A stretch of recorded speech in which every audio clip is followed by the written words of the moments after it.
Hey everyone, my name is John Dupin, and this is my wife Tammy Dupin. Yeah, thank you for joining us for today's teaching. Yeah, we hope it inspires you, encourages you, and builds up your faith. Yeah, so let's jump in. Today's one of my favorite Sundays. Today is Serving Sunday. We're going to talk about the internal mission that God has given His church, and we're going to talk about the outer mission that God has given His church. But first, I want to talk about one of the most dangerous and yet one of the most breakthrough questions that you and I could ever ask. It's a dangerous question because here's what it's going to do. If you ask this question and you make this question a part of your life, it will disrupt your life. It will disrupt my life, my fears. It will get me out of my fear zones. It will disrupt my sense of pride and selfishness. Those things that I don't even see sometimes and want to hang on to. It will rattle my comfort and laziness. This one question is dangerous because it will cause me to grow. It will. It just will. If you ask this question, here's what's interesting about this question too, is that it's actually going to grow your relationships. So you have to be careful with this question. Like if you want a relationship to stay right where it is, if you don't want it to grow, if you want status quo, if you want it to take steps backwards, don't ask this question. It's dangerous, y'all. In fact, it's a question that I started asking 5 years ago. After, at that point, 20 years of marriage. On Tuesday, my wife and I celebrate 25 years of marriage. We're silver, y'all. I might even get a tattoo. I don't know, maybe not. Let's not get crazy. But in the last 5 years, all right. But in the last 5 years, asking this question in my marriage, it's like almost like we've been married to different people because it's transformed me in such a powerful way. And here's the thing. If you want to grow as a follower of Jesus Christ, like if you just want to keep going to new and deeper places, this is greater than any song you and I will sing. It's greater than any sermon that we will hear. And listen, I think sermons and songs are great, and I think what we just did is very important in our lives and in our souls. I think it's critical, in fact. But this one question, if we ask it, and we ask it continually in our life, we will step deeper into what it means to follow Jesus. We will become a testimony. It will form our character into places that we never thought we would go. It will wake up things in us. But you have to be careful with this question because, as I said before, it is a dangerous question. Once you and I ask it, you're going to have to move. And here it is. And so if you really want to know this question that's just going to have all kinds of implications in your life, grab that serving card there in your seat. You got a pen. Just go ahead and grab it. And down in the comments, you can write this. Just for your neighbor, play along for a second. Just write this question down, okay? Everybody write it down. Just grab it. Even if you're new today and you're just like, what is this? Is this place is this a cult? Okay. Pastor's getting a tattoo. What's going on here? Here it is. Here's the question. How can I help? You got to be careful with that question, y'all, because it will change every relationship in your life. If you and I actually, before we share our opinions on AI and who should be president, before we give our theories on revelation and the spiritual gifts, before we unpack our systematic theology and where we got it from and why it's so important and why we're right and everybody else, before we do any of that, ask that question. Hey, how can I help? How can I help you? Because I believe that one question is what propels us further into emulating Jesus in a world that God so loves. How can I help? Because you know what? God can't help it. He has to help. In fact, that is the gospel, is it not? That we cannot save ourselves. We cannot grow ourselves. We cannot become who it is that God created. He put his image in us, and on our own, that image will constantly get buried and covered up with fear, pride, and laziness. But man, Jesus came. He died on a cross for our sins. He rose from the dead. He put his spirit in us, and because of that, we can become image bearers of God in a lost and dying world. And I'm going to tell you something. That question is one of the most powerful yet dangerous questions in our faith. How can I help? Because in the answer on the other end, we begin to love the people that God's put in our life in a way that is so practical and so image-bearing of God. Turn with me to Acts chapter 6. We are going to talk today about a value, and I want to give you this value. This is a value. If you go to our website, there's a list of 6 values, and this is one of them. We love to give our time because, man, it is precious, is it not? And our energy. We are a limited commodity. We only have so much time and so much energy. And so when we ask that question, how can I help? And we give our time and our energy to someone else, and we don't keep it for ourselves, something happens in the universe. Something happens in our heart. Something happens in that exchange. And not just that we give it, but we love to give our time and energy. Why? Because serving moves others to Jesus. And what else does it do? And it helps us grow. It moves others to Jesus. I told you a couple weeks ago, we planned a block party for our community for 500, and 2,100 people showed up, right? And we're like, okay, wow. Not enough porta potties. All right. Not enough balloon guys. We'll be ready next time, right? Sometimes you just roll out the welcome mat and you don't, and it's like, Jesus, here's our loaves and fish. You're going to have to multiply it. And man, he did. But here's what happened. We had a 3-on-3 tournament that day, and a young man was invited by his friend who lives here. He drove down from Maryland to be in the 3-on-3 tournament. His friend invited him to church the next day. He hears the gospel. He responds to Jesus, and he gets baptized in the same day. Yeah, can we celebrate that? That happened because we love to give our time and energy. We love to give our time and energy. None of that would have happened if an army of Spirit-led, Jesus-following people didn't ask that question. Hey, how can I help? Okay, here's how you can help. You can be a ref for a 3-on-3 tournament. You can keep the score. And hey, do you know balloon animals? I know 3. Okay, you're our balloon guy. Right? We love to give our time and energy because serving moves others to Jesus and helps us grow. Now, where does this come from? It comes from a lot of different places in the scriptures, but I want to give you one in particular. Acts chapter 6. Here's what's happened. The church has experienced Pentecost. Peter in Acts chapter 2 has preached the very first sermon. Thousands of people become believers and followers of Jesus, and they start to meet in homes, and then they gather as a big group, and then they split up into small groups, and then they gather, and they keep doing this, and they become a force in Jerusalem and in Judea. I mean, people are talking about what's going on with these people. And something happens. It says, in those days, when the number of disciples was increasing, the number of disciples was increasing. Not the number of people attending, but the number of disciples. What does that mean? That means people who said, I believe in Jesus, and I want to follow him the rest of my life, and I'm all in with you guys too. What are we doing? Disciples. It was increasing.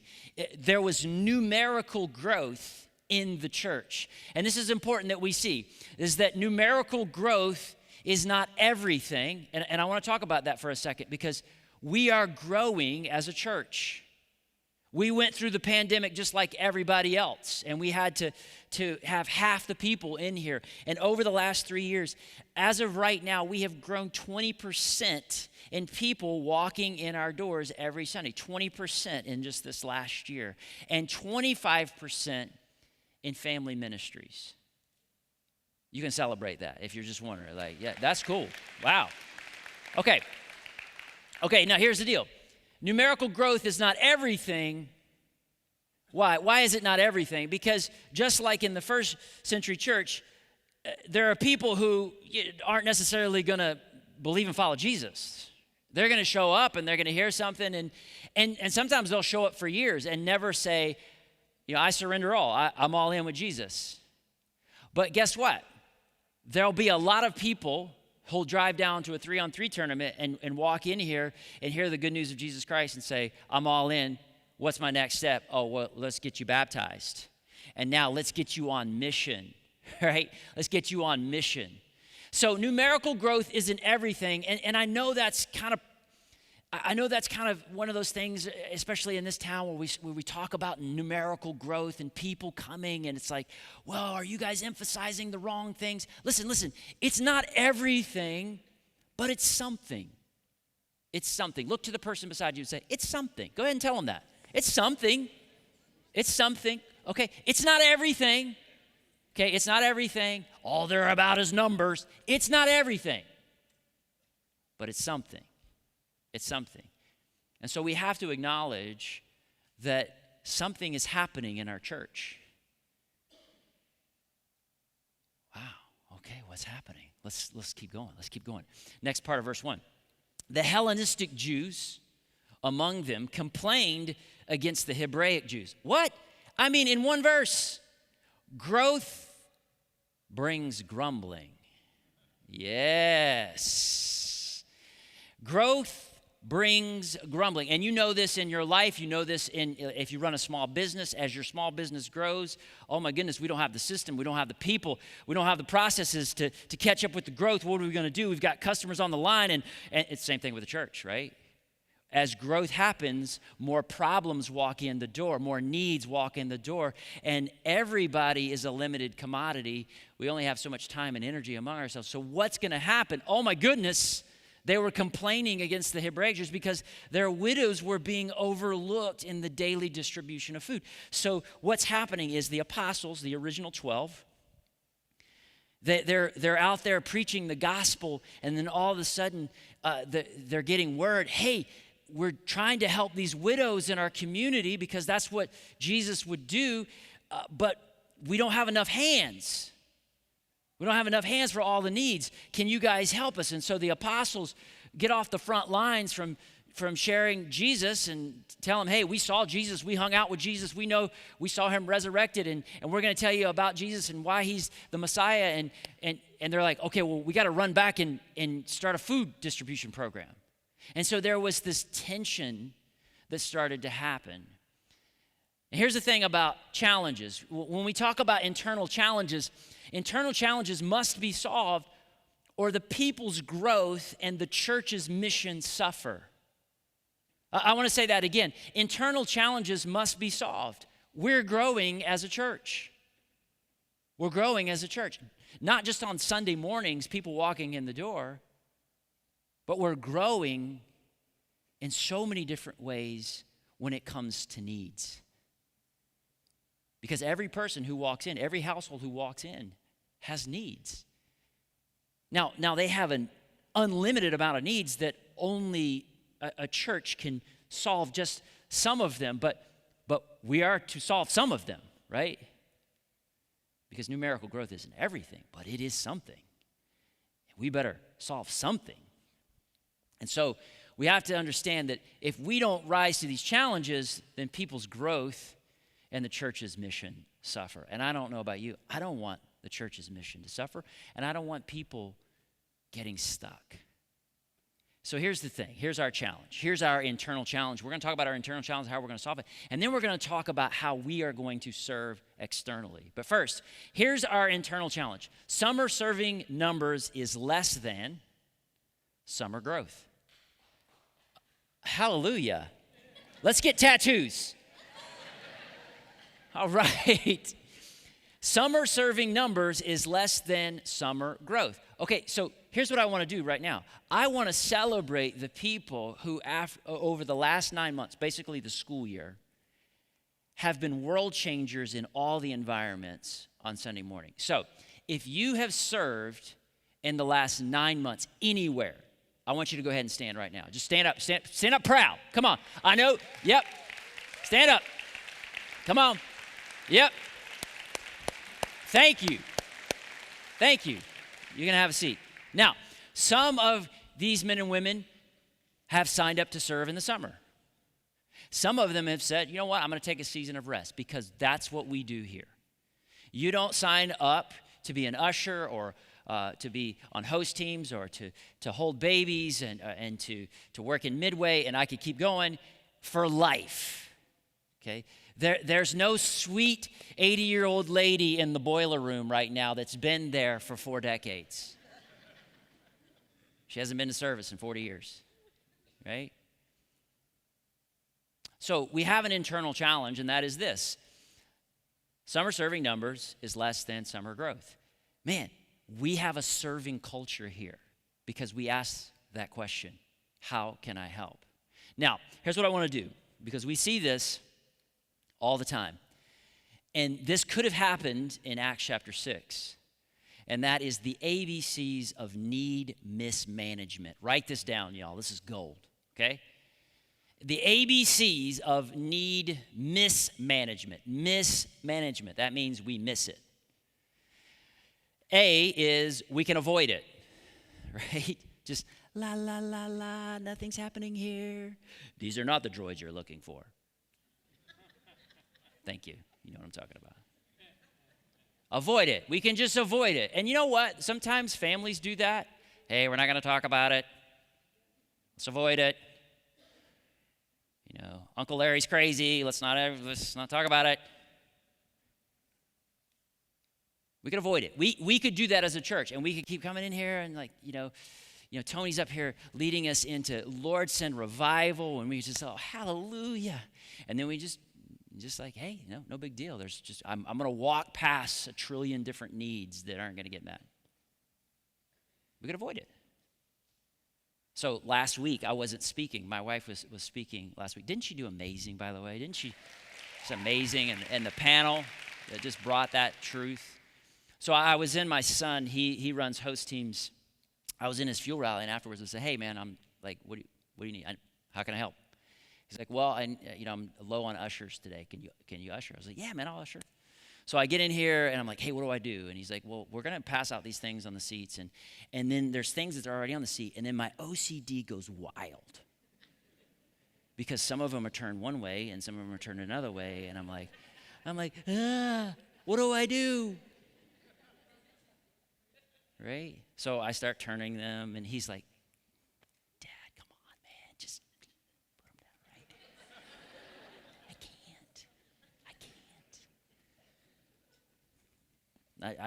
I start setting up stanchions, and I'm overthinking it, right? I'm overthinking it.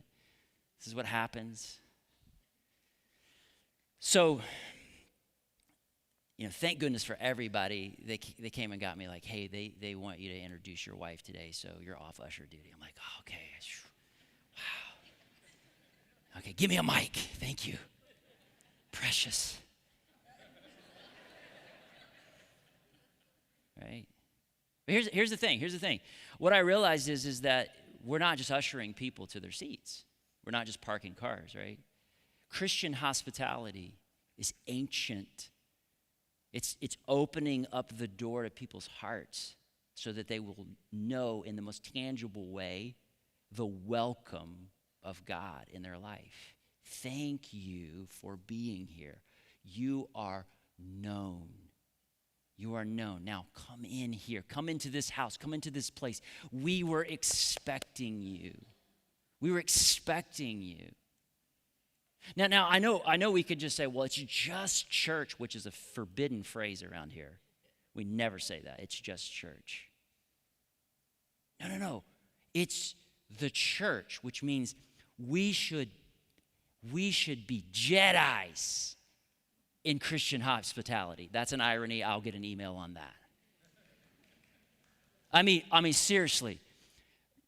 We're not just parking cars. We're not just opening a door. We're not just seating people. And I'm starting to think about this as I'm rearranging these things on. It's like, no.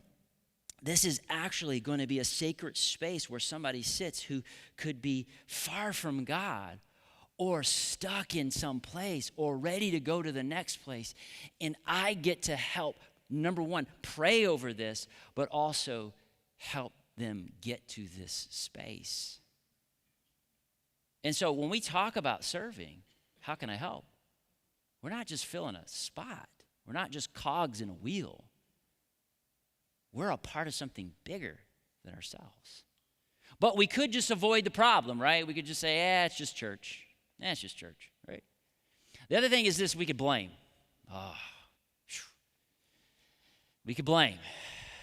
We got this big problem, and it's your fault. It's your fault. It's your fault. Well, if they would just, who's they? This is our church. This isn't someone else's church. This is our church. This is the church that God has said, I want you to take care of this house. We could blame. And that could have happened in Acts chapter 6, right? The Hellenistic Jews are being overlooked in the daily, let's just blame people. You guys don't care about those Greek Jews, and you only care about and this is racism and discrimination, and that could have happened. Blame. And it happens in homes, and it happens in households. When a need arises and someone says, well, I don't want to avoid it, but I'm not going to take responsibility. I'm just going to blame somebody. And here's what we don't do in this church. We don't blame. We don't shame. We don't guilt people. What we do is get stupid stuff out of the way so the Holy Spirit can talk to people, right? And so we could do that. The other thing is we could complain, right? We could complain. And that was what was happening initially. We can complain. And some of you just left the church that you were leaving, and you came here because you were just tired of all the complaining. It's like, well, why don't we just do something? Why don't we roll up our sleeves? Why don't we put a serving down? Why don't we ask the question that every Christian should be asking all the time, that should be at the tip of our tongue all the time, is, how can I help? How can I help? We can complain. Here's the problem, though. Here's the problem, and this is big. This is big. We're going to solve it. To avoid blame and complain does not meet needs, does it? And you know this at work, right? You know the crew that gets in the break room, and this is what they do. And it's like, hey, man, this is all blowing up over here. Can we get some help? Here's what it does, though. It divides people. It divides people. And you know what? The rest of the New Testament is about Paul trying to unite people because of this right here. Right? The other Paul's like, hey, guys, we got to bring this in. We got to bring this together. And we know this. To avoid the problem, to blame people for it, to complain about it, it doesn't meet it. It just divides people. We have a awesome challenge. We have incredible serving culture here at Waymaker.Church. We just have a growth that we didn't anticipate. And so now we have a gap between the growth, and we have the summer serving season, and we have a growth that we need to fill. And so I want to talk for the next few minutes about the ABC squared. Oh yeah, the ABC squared of Spirit-led need management. And we see that in Acts chapter 6. So let's keep going. What happens here?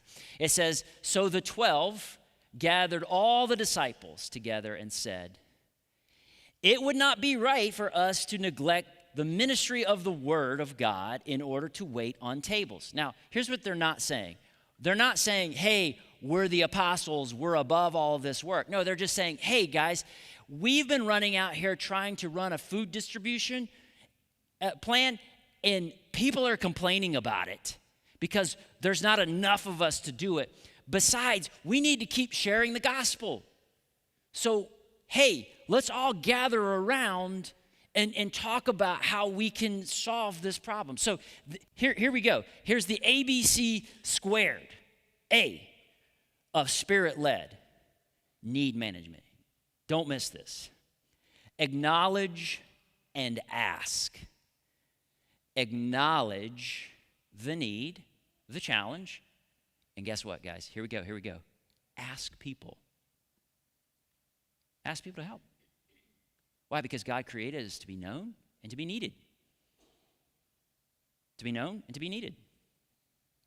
That's why so many of us came on a perfectly good Sunday morning to serve, to be a part of what God is doing here, because God created us to be known and to be needed. So we acknowledge and we ask.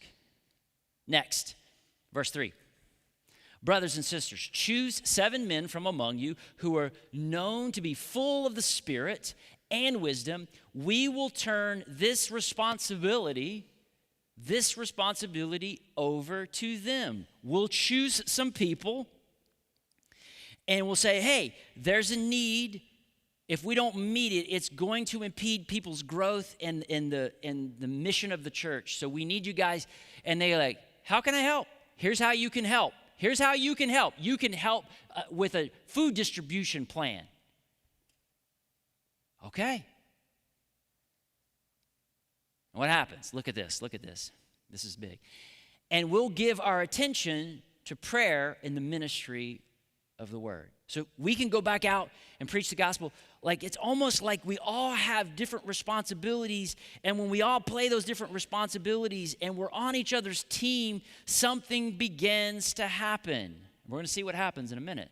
But we can't miss the B of the ABC squared, and that is this: build and bond. Build teams and bond people. That's what happens. We build teams here at Waymaker.Church. I got to interact with some of those teams just this morning. A friend of mine brought his family to church. He has 8 children. That's a lot. They pull up in a van. I'm out there meeting them in the van. I'm walking them in, and there are people waiting at the door to open it. And I'm introducing them. And then I walk in, and there's Ryan and Emily O'Donnell. And they're there to meet and greet them and take care of them and check their kids in. And there's just a whole team of people bonding together in the mission of the church and the gospel of Jesus Christ. That's what happens in the ABC squared of spirit-led need management, is we build teams and we bond people together in the spirit and the gospel. And that's what happens. And so what happens as a result of this? Look at verse 6. This is big. They presented these men to the apostles and prayed and laid their hands on them. Verse 7. So the word of God spread. The number of disciples in Jerusalem increased rapidly. Can we say that together? I'm going to count to 3 and we'll just say those 2 words together. Here we go. 1, 2, 3. Increased rapidly. Oh, wow. There was a catalyzing effect. There was a need. If it didn't get solved, it would impede people's growth and the mission of the church. They could have avoided it. Yep, that would be mismanagement. They could have blamed, if you guys would just. They could have complained, man, they. Right? They could have done all that. But you know what they did instead? They acknowledged and they asked. They build teams and they bond people. And then what else do they do? It says that they commissioned, and as a result, they catalyzed. Now look, and a large number of priests became obedient to the faith. This is no throwaway line here, because these were some of the hardest people to reach in that community. Can you imagine if Waymaker.Church was a part of reaching the hardest reached people in our community and the hardest reached people in the world?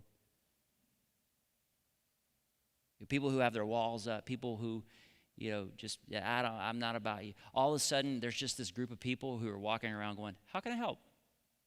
Like, really? Yeah, just how can I help? Like, what's your angle, man? What are you up to? Hey, can I just help you? And then you can figure that out? Okay. Why are you helping me? Well, The most important relationship in my life is my relationship with Jesus. And Jesus is the Son of the living God, and Jesus didn't come, to dominate. He came to serve.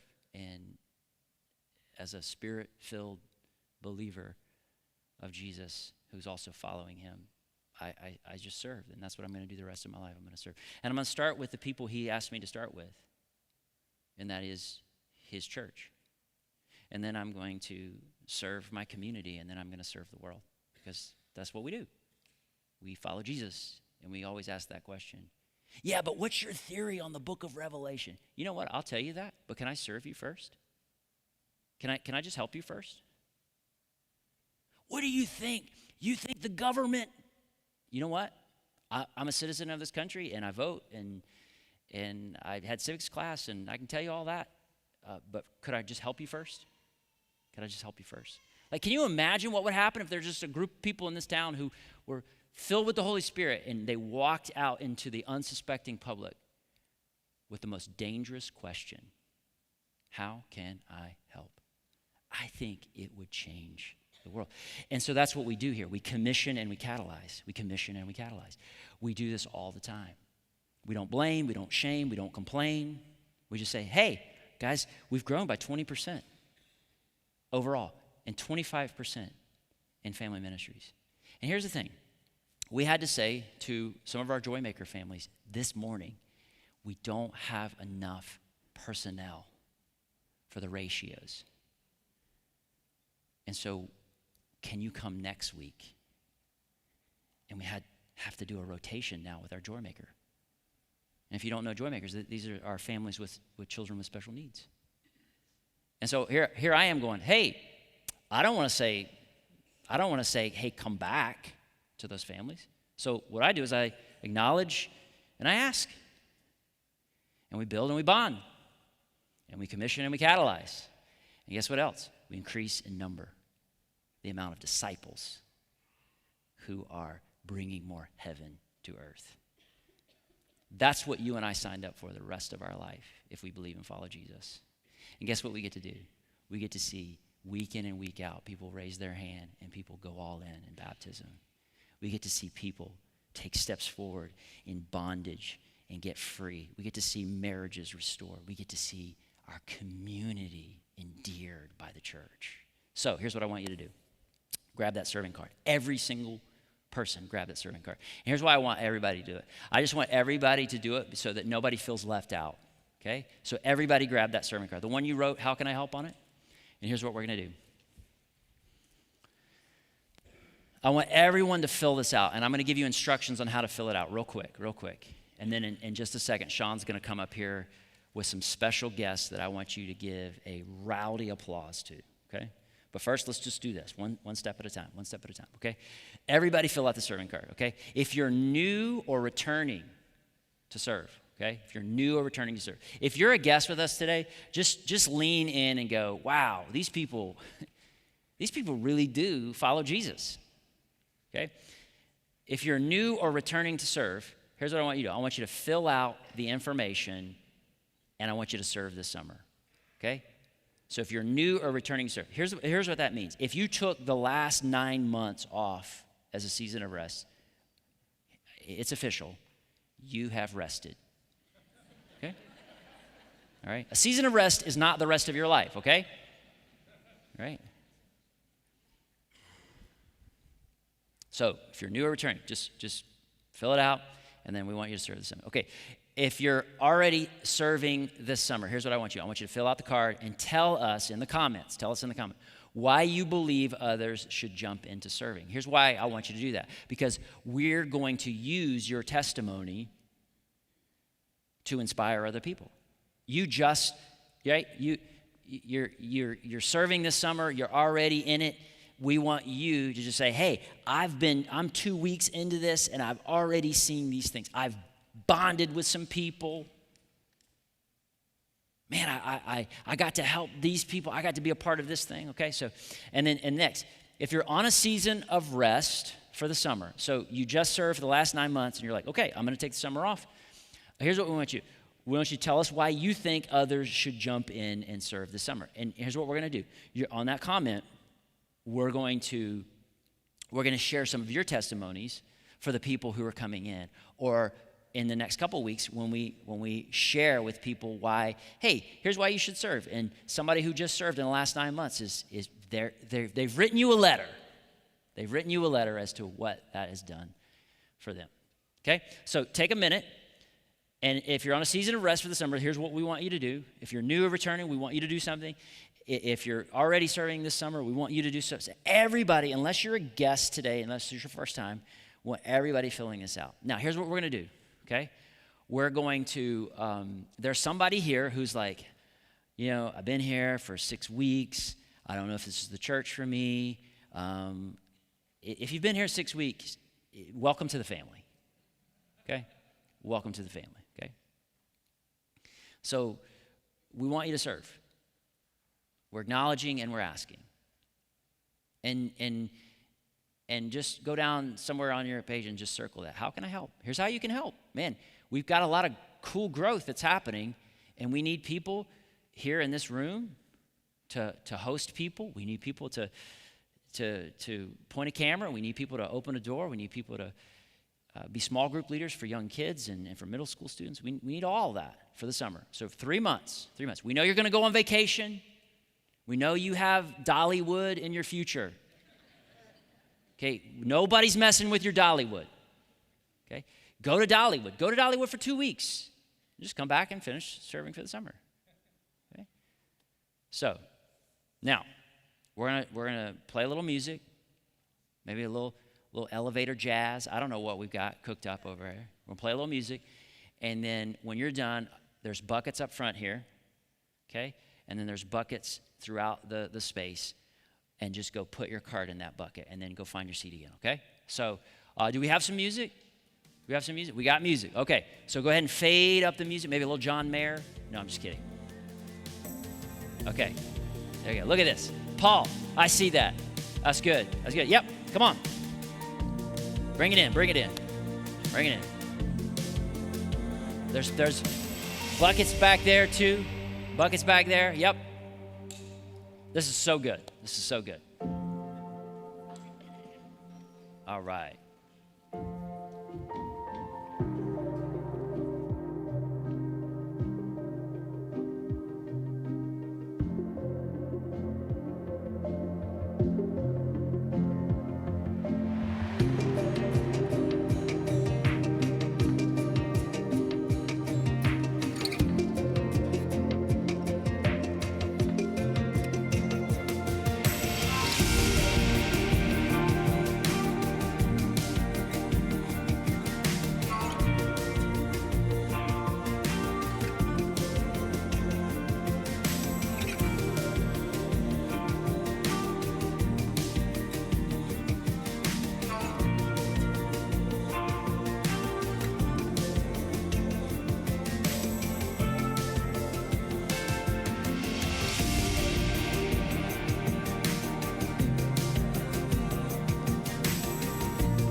Awesome. Well, I love seeing people put these cards in, and I know what that represents. And if you haven't filled your card out, still, please feel free to come and do that. But we want to take just a few minutes and talk with you guys about how you can serve not just the community here at Waymaker.Church, but the community outside of Waymaker.Church. And so really last year, we asked this same question that Pastor John was teeing up, and it was this idea of how can we help? So as a church, how can we help our community? How can we love and endear our community in such a way that just makes them feel so cared for, so seen? And so last year, we launched our initiative, For Lynchburg, where we just said, hey, we're going to go into the community and we're going to love some key areas in our community in some vital ways so that they know that they're cared for and seen, and that we as a church get to jump in and do that. And so this year we get the opportunity to do that again. Our week of For Lynchburg is coming up on June 12th through the 16th. And I've got a panel with us here today that's going to tell you guys a little bit about some of the areas that you can get involved in and serve in. And so before we dive into those areas, I would would love for everybody, if you could just tell us your name and where you represent. We'll start with Luke, and we'll just work our way down. Good morning. My name is Luke Bryan, and I'm a police officer with the city of Lynchburg. Cool. Adam. Yeah, we can talk for that. Adam Benio. I'm the assistant principal at Sheffield Elementary. Awesome. Thank you. I come with my own cheering section. Thank you. That's awesome. My name's Todd Blake. I'm the executive director at Parkview Community Mission. Yes, that's so good. Hi everyone, I'm Kelly Duvall and I'm the volunteer coordinator at World Help. So good. Man, so we are so excited about the opportunities that you guys have to be able to jump in and serve in some of these key areas. And we'll talk to you a little bit about what that looks like to be involved. But I want you guys to hear from our panel really about the heart behind serving and why we would be involved in some of these communities. So we're going to kind of work through our day. On your seat, you guys will see a card that looks like this. It has all the information about all the days. You guys can go ahead and pull that out and kind of see what we're working with, and we'll talk about this card in just a little bit. But let's start with our first day on Monday, where we get to serve with the law enforcement community. And Luke, if you can tell us just a little bit about that really is such an underserved community and why it's so vital and important that those families and those law enforcement people feel loved and encouraged, and really some of the statistics that's going on there. Sure. So what we are kind of asking that you do is just kind of take our bulletproof vest and our gun for the day, just kind of give us a day off. It's really all we need. You'll be fine, I promise. Really, so last year I went to a grad program at the University of Louisville for police leadership, and a statistic kind of hit me. It really kind of actually rocked me how the suicide rate amongst police officers is actually equal to and starting to increase over line of duty deaths. And so last year we had an event where we brought police officers into this space, and the members of this body here were able to kind of pour into them. And we had a speaker come and talk about emotional wellness. One of the things that police officers typically will have to deal with and struggle with, obviously the job itself is hard. You see the worst of people. We don't get invited to people's birthday parties. They don't call 911 for that. They typically call because somebody's hit rock bottom, or there's a big crisis or catastrophe, or there's been an absolute fatal wreck or something like that. So we typically see a lot of really negative and bad things. And so being able to get into a room with like-minded individuals, and primarily, I talked to a couple officers that I work with last night that also attend here. It was like, help me out here. Like, I don't want to miss the point or just give my opinion. And a lot of them mentioned the wives and the children that are in these families of police officers. So we'll spend a 12-hour shift, and we'll go out and we'll handle all the world's problems. And then when we come home, we don't want to do anything else. We want to just sit down and not make decisions. Yeah. And the people that are affected by that are typically our families. So being able to get in a room, my wife last year, to be able to sit in the room and hear other wives say the exact same thing that she's experiencing, and then have somebody come alongside of us and say, hey, that's normal, that's natural, but this is a healthy way of how you can handle that, and turning to alcohol or other vices isn't going to be the answer. So. Yeah, it's so good. And I love that we get to jump in and serve this community in that way. And so as we go through, we're encouraging you to pick an opportunity to serve. And so for that day, some of the key ways that we're going to be serving the community is we're going to send teams out into the community to provide donuts and coffee for our first responders and just serve them in that way. We've got the conference that's happening here basically from 8 to 4 o'clock. And then in the evening, we're doing a night out where we love on those families. And you talked about the spouses, and we get to do that and create community. So we're going to cater in food. We're going to serve them. We're going to love on them in that way.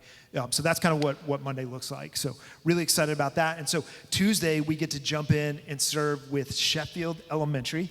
And I love this. One of the things that I learned as we were doing this project, the map of Lynchburg and how the schools, and some of you guys know this, but it's like, there's like, normally you picture this like nucleus of like you just serve right around that community. But like Lynchburg is broken up in some pretty weird ways where you got people coming from all over. And particularly in Sheffield, you guys are serving some key populations that a lot of schools don't get to do. So Adam, talk to us a little bit about Sheffield. Yeah, so we serve a wide variety of students at Sheffield. We have about 415 students, and as Sean said, we have our neighborhood students, but then we also pick from a variety of communities in Lynchburg. And we also have the only alternative education program at Sheffield for elementary and all of Lynchburg. It's called the Transition Program that benefits those students who can't quite make it in the general ed population. So they come to this program where it's a smaller ratio, and they learn coping systems and strategies that they can implement into the classroom, and then hence the name Transition, they're able to transition back into the general ed population. And we also have 2 self-contained special education rooms where one of them is an intellectual disability room and another is a multiple disability room. So those students require a lot of need. So not only on top of the regular population, we serve a wide variety at Sheffield. Yeah, that's so good. And you know, one of the things with that breakdown also comes, you know, racial diversity and economic diversity, Sure. because you guys are pulling kids from all over the city. Yeah. And so we're really excited to partner with Sheffield. And so on that day, what that's going to look like is really going to be a work project day where we get to come in to that school that's having incredible impact in all of those areas that Adam just talked about and say, hey, we're going to spend the day serving you and just doing some amazing things to help those kids and those teachers feel loved and seen and cared for. And I'm going to talk in just a minute about another way that you guys can get involved that's going to benefit Sheffield as well. But I want to talk to you quickly about Wednesday, because the one organization that we don't have represented here is Miriam's House. And so Miriam's House is an organization that maybe many of you have heard of that works specifically in the area of homelessness in the greater Lynchburg area. And they're doing just amazing work. And so we're going to send teams out to their facility to help do some work projects. This is the one day where we actually have 2 options. So you'll be able to choose kind of where you want to serve on that day. So we have that project that's going on where we work with Miriam's House. We also have a project that we're going to be working here on site at Waymaker.Church. So many of you guys know that we're attempting to open up community trails for all the people that are in the community. And what we did at the block party was really just a start of what we want to see happen in the community. And so we want this to be a hub where people can just show up and just feel like, man, this can be a second home for me. And so we're building miles of walking trails. God has blessed us with incredible property and beautiful woods that are all around. And so we're going to have a team that's going to be working to begin to clear some of those trails and begin to work in those areas. So on Wednesday, you got the option to serve at either one of those 2 places, doing work projects and serving as well. And so that's what Wednesday is going to look like. And then on Thursday, we get to partner with Parkview, who is doing just incredible work in the community. And I know we got to help you guys with some projects this year, but or last year. It looks a little bit different this year. So Todd, tell us about what's happening with Parkview and the community, and then what we get to be involved with. Thursdays are a special day at Parkview, in particular because our food pantry is open, food for families, and neighbors can come and shop and select their own food. When I say shop, I don't mean they're coming and purchasing, but they get to come in and select food for themselves rather than here's a box of food. We don't know if you can use it or not. They get to come and choose what works for their family, as well as our clothing closet. The clothing connection is open in the same way for our neighbors to come in and shop and select clothing that works for them and for their families. The 2 words that we kind of use the most at Parkview are neighbor and dignity. Neighbor in the sense that everybody that comes to Parkview, they're not a client, customer, constituent. We want to treat them as our neighbor. We want to know their name. We want to know their story. We want to see who they are as a person, believing that when we get to know them as a person, we can help them in a real and deeper way. We can help not just with short-term needs, but also with long-term transformation and healing and hope for them. And so what's special about Thursday is that folks that come from Waymaker to serve at Parkview will get to interact and get to know our neighbors. The other word is dignity.